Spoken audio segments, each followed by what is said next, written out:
You ask Tiger to calculate. This deals with finding the midpoint between 2 points.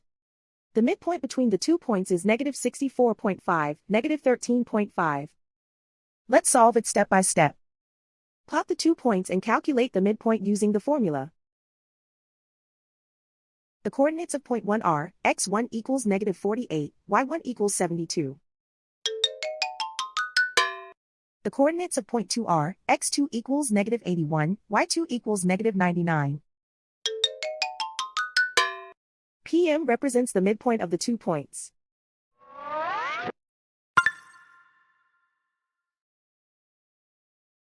Use the x values in the midpoint formula to find the midpoints x. x1 equals -48. x2 equals -81. Simplify the arithmetic.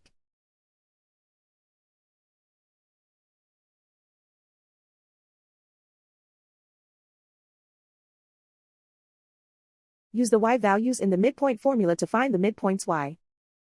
y1 equals 72.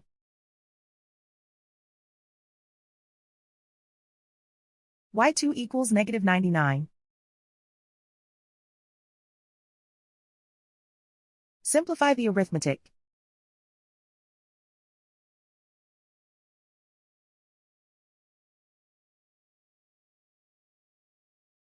And so, the midpoint is -64.5, -13.5.